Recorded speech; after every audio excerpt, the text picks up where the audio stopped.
Hey guys, I am here with a new way that I'm going to go ahead and try to start sharing about all the biblical fiction and now historical Christian fiction that I have read for the month. So this is going to be for January 2021. I'm still getting used to saying 2021, but I've been reading a lot more historical Christian fiction too, along with biblical fiction, so I feel bad for excluding them now, because they're such great books, so I wanted to share them with you. And this is just my Instagram account, so it's easiest to share with this now because sometimes I don't have the books anymore. Like for all these books I read for January, I don't have them anymore. I actually sold them all. And that's how I usually read my books, unless it's something that I would completely keep for the rest of my life. I usually do sell them so that I can go ahead after I read them the first time so that I can buy more books. And that's just my theology. So my first one is actually a biblical fiction book, and it's The Shepherd's Wife by Angela Hunt. This was a really good book. I've already read the Jerusalem Road book 1. I think that was Daughter of Cana, and then this one was The Shepherd's Wife. This one is a really excellent book. The storyline was believable. It invoked emotions. It was a really good read. I'm not really the biggest fan of Angela Hunt. Sometimes she can have really, really dramatic books, but this one was perfect. So I couldn't have asked for anything better than that. So it was a really good book. So the next one was Tidewater Bride by Laura Franz. This is a brand new book, guys. It literally just came out, I believe last month in January. And it takes place in the 1600s in Jamestown when they were still a colony. This is a really sweet little romance. It's very clean. I approve it for even young teens. It's a really sweet romance. There's no in-depth kissing or anything like that. So I love the colonial period, so you're probably going to see a few books that are colonial on here, but this one is definitely a keeper. I had given it 5 stars. It was really, really good. Let's see, my doggy is not one of the books. Okay, so I read The House at the End of the Moor for a book club that I'm in. It was a really sweet story. Basically, it's about an opera singer, and she's out hiding because of some things in her past. And then she comes across a convict who has escaped the Dartmoor prison, and he's out on the ends of the moor too, and both of them are innocent in what has happened to them in their lives, and they have to work through it, their problems. I really love the forgiveness theme in this book. The theme of forgiveness is so strong in here, and I just loved it so much that you have to forgive others for what they've done to you. Even if it's so hard. So this is a great one. I really enjoyed this book. Okay, so the next one is a novella collection, Highland Crossings. It's North Carolina Romancing America. I sort of like historical novellas. Now, if you know me, I don't read anything contemporary. It has to be in times where we didn't have cars or anything. I mean, like maybe from like the 30s down. Yes, I know we had cars in the 30s, but I don't read anything from World War II up. I don't enjoy World War II. So Highland Crossings is also a little bit colonial.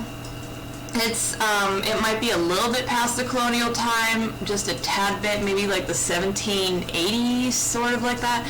But this is a really sweet little 4-in-1 collection that I found at a thrift store, and I really enjoyed it because even though there was 4 different authors, they were able to branch into the point of this right here. If you can see her brooch right here, it's a little lion brooch, and basically that was a big part of the story about it carried over into each of them having the brooch through their generations. So that was a really sweet little novella collection. It was nice and lighthearted. Okay, so the next one was Lasting Legacy by Jennifer Jennings. This one is a fictional story of an apostle's wife. Now, we don't actually know if, all of the apostles had wives, but, since God did say be fruitful and multiply, I'm assuming, that they might have had wives. So this one is a really sweet story. She's not obviously mentioned in the Bible that the apostles even had wives or anything, but it was a really good story about her being able to find her faith even after, things started happening to, let me put it this way, how things started happening towards Christians where they were being persecuted, so, and how she could make her stand. So that was a really, really good one. Okay, so this is another historical Christian fiction, A Refuge Assured. I have started reading, this was the first one that I read by Jocelyn Green, and it is a really good book. Now, Jocelyn Green, these stories that I started, they're sort of like French colonial. Like this one is during the French Revolution. So, and she basically has to escape because she's a lace maker. And I did not know this, but I love Jocelyn Green's books because you learn different things in them. And in the French Revolution, it was deemed a national crime to be a lace maker, of all things. And that was a crime worthy of being beheaded. So she had been in a lace making family for generations, and all of her other family had, either already passed away, but her aunt had been beheaded for this. So she had to escape, and she escapes with what lace she has from France into America. And they just ended their revolution in America, but they're starting to have problems with the taxes in America. So this was a really good book. If you have not read Jocelyn Green, you've got to check that one out. Okay, so Janet Oak, the Love Comes Softly series. This one is the second one. It's Love's Enduring Promise. I wanted to read a second one because I had already read Love Comes Softly, and I fell in love with Marty and Clark. I mean, this is actually a book that I did not sell because I loved Marty and Clark's story. So I thought, okay, cool, I want to read the next one. Love's Enduring Promise almost has nothing to do with the relationship of Marty and Clark, which really disappointed me. I wanted to see their relationship strengthen, their marriage be, sweet, and see the trials that they went through together. But this was more just throwing all the kids together, and it was all a span of 15 years in this whole book, and it just seemed too rushed to me. So I didn't enjoy that one as much as I wished I could have. Harvest of Gold. I have had that on my to-read list for so long, and I finally got it in from the library. This is the sequel to Harvest of Rubies by Tessa Ashfar, and I really, really enjoyed it. I was finally able to finish Sarah's story. So in the first one, Sarah is pretty much forced to marry a man that they don't really get along at all. And he's cruel to her. He's not emotionally cruel, not physically, but he's emotionally cruel to her. And it's because he doesn't know God yet. And, they are on better terms in that sense in Harvest of Gold, and she has realized that she loves him, but he's so emotionally torn by his past that he's having a hard time being able to love her. And it was a really, really good story. It was a perfect ending to their story, so I highly suggest that one. So here was another one for a book club that I had in January, The Tudors Daughter by Julie Klassen. I've never read any Julie Klassen books, and this one is I think it's in the Regency period, and it's really, really sweet. It takes place in England, and it was all about a tutor, and he ended up, he has a daughter, okay, so he ended up going to privately tutor 2 students in their home, and they have 2 older brothers that have already been tutored by him, and the daughter already knows them, and basically it It has a lot of mystery in it. I loved the mystery facts. You couldn't really figure it out. It was really intriguing. So, and there was so many surprises and twists and turns in it. So if you've never read Julie Klassen, I highly suggest you gotta check that one out. Okay, so here is another Angela Hunt book. With homeschool, we have been studying the colonial period, so I thought, hey, are there any books about Roanoke? Because Roanoke has always fascinated me about what happened to those poor people. And this one is Roanoke, the Lost Colony by Angela Hunt. This one was really deep. It was really sad to me. I didn't enjoy it only because obviously we know that everybody died with Roanoke, but you know, she had a series of this, and I was hoping against hope that maybe like one of the parents would have survived or something, but it wasn't like that in this book, and I was really disappointed. Just how cruel the woman's husband was with her emotionally. He was so distant for almost the entire book, and then like right at the very end, finally, like the last 5 minutes of the book, they have finally made up and then they die. And it's like the saddest story to me. So I actually had to read something lighthearted after reading that one because it was so sad. So I went to another novella collection, which was Sweet Liberty, and that was just 4 romantic novellas that took place on 4th of July. The first one started in colonial period, the next one started into like the 1800s, so that was a good book too. Okay, I'm trying to go a little bit faster because I still have some more and I don't want my time to run out.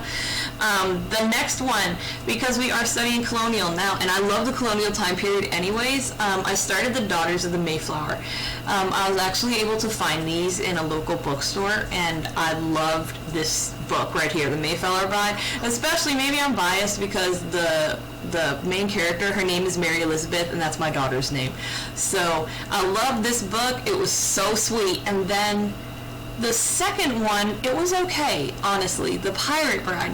It took place in the Caribbean islands in the 1700s, so I was kind of disappointed that they jumped all the way from the Mayflower all the way until they got to the Caribbean islands in the 1700s. Now this girl right here is, remember the first lady in red, her name was Mary Elizabeth. This is, I believe, her great-granddaughter, so they really skipped a few generations. So I was kind of disappointed that they skipped that far ahead. But it was okay, but I didn't completely enjoy it. Okay, so the next one, the Nantucket Legacy. I finally started these because I found these in a bookstore too, and this one is Phoebes Light. This was a really good book, guys. It's these are about the Quakers. Now, usually Suzanne Woods Fisher, she writes about the Amish, but she wrote this series about the Quakers in early colonial times. This is an excellent read. It didn't take me that long. It's not super thick, so I really like this book. It had a lot of detail in it and different turns that I would have never thought of. And this one is about Phoebe, and then we get to the second one, which is Minding the Light, and I believe this was the granddaughter, I believe. I can't completely remember if it was the granddaughter or the great-granddaughter. I always mess those two up. But this is the second one in the Quaker series, and it left off on a cliffhanger, guys. So, I mean, like, one of the main characters has a huge cliffhanger at the very end of this book, just like Suzanne Woods Fisher is typically known to do with her Amish books, because I used to read Amish a lot, and I really loved her books. And she always leaves off sometimes on those cliffhangers that you are dying to know what happened. So it was an excellent series. I loved it. Okay, another lighthearted one was Maple Notch Brides. This took place in Vermont in the 1700s, and it spanned a generation in Vermont with a family. I believe it ended up always being the Tuttle family that they were always spanning, and their offspring all the way, I think, until their grandchildren. So this was a really sweet one. And then I think, oh, I'm sorry, that one is actually going to have to be on February, but that'll be just a little sneak peek for y'all. So the Mark of the King, that I just started reading that in February, and it was excellent.